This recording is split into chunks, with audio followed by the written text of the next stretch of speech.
మనిషి మనసు, అతని క్యారెక్టర్ అది నాకు చాలా నచ్చింది. మూడోది ఏంటంటే it is based on true events కదా, దట్ ఈస్ వెరీ ఇంట్రెస్టింగ్ అనిపించింది నాకు. అసలు నాకు చెప్పేదాకా తెలీదు 5 రూపీస్ కాయిన్స్ ఆ బండవి నాకు గుర్తున్నాయి నాకు చిన్నప్పుడు చూసినట్టు. బట్ వీడు చెప్పాక అవును ఈ మధ్య రావట్లేదు కదా అనుకున్నా. బ్యాన్ అయ్యింది, దాని వెనకాల ఒక ఇది కథ జరిగింది, అదంతా మన న్యూస్లో మన అందరికీ వచ్చింది.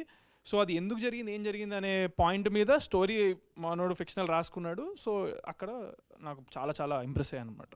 ఓకే బ్రో, ఇప్పుడు బేస్డ్ ఆన్ ట్రూ ఈవెంట్స్ అని చెప్పారు కదా, ఏ ప్లేస్లో జరిగింది పర్టికులర్గా అంటే ఏం చెప్తారు? మన కాయిన్స్, మన ఇండియా కాయిన్స్ 5 రూపీస్.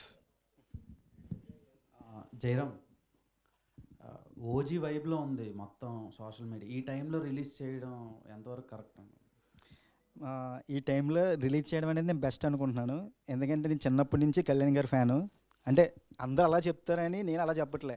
నా ఇన్స్టాగ్రామ్ కానీ నేను చేసిన ముందు ప్రాజెక్ట్స్ కానీ చూస్తే కళ్యాణ్ గారికి బర్త్డేకి నేను ఓన్గా ఒక సాంగ్ డెడికేట్ కూడా చేశా.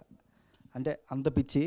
అనుకోకుండా మా హీరో బర్త్డే కూడా సెప్టెంబర్లో రావడం వల్ల రిలీజ్ మేము ఫస్ట్ క్లిప్ రిలీజ్ చేయాల్సి వచ్చింది. కానీ ఓజీ అనేది ఇంకా అది వేరే లెవెల్, అదొక తుఫాన్. ఓజీ అంటే ఇంకా ఓజీ సినిమాకి నేనే ఫస్ట్ డే వెళ్ళిపోతా, థియేటర్ కూడా తీసుకుంటాను నేను.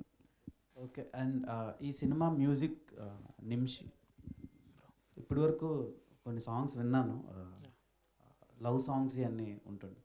ఇది చాలా థ్రిల్లర్ జానర్ అన్నమాట, థ్రిల్లింగ్ ఎలిమెంట్స్ ఎక్కువ కనిపిస్తున్నాయి. సో ఈ మ్యూజిక్ మీరు ఎంతవరకు హ్యాండిల్ చేయగలుగుతున్నారు? యాక్చువల్లీ నేను 30+ షార్ట్ ఫిల్మ్స్ చేశాను బ్రో. ఇప్పటికి వచ్చి 30+ షార్ట్ ఫిల్మ్స్ చేశాను అనమాట. నా మ్యూజిక్ కెరీర్ స్టార్ట్ అయ్యి ఆల్రెడీ 10 years నుంచే నేను ఈ మ్యూజిక్లో ఉన్నాను. బట్ ఇండస్ట్రీలో లాస్ట్ ఒక 4 years నుంచి లైక్ ఆల్బమ్ సాంగ్స్ ద్వారా అంటే షార్ట్ ఫిల్మ్స్ ఇవన్నీ ద్వారా నేను ఎంటర్ అయ్యాను.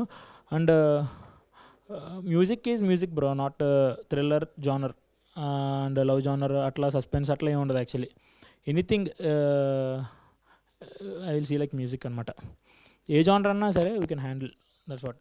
అండ్ ఆల్రెడీ ఒక 2-3 ఫిలిమ్స్ చేశాను, they are on the time to release. Like ప్రతిదీ ఇట్లా ఉంది. బట్ ఈ లోపలనే మంచి కొలాబరేషన్తో మేము ముందుకు వచ్చాం.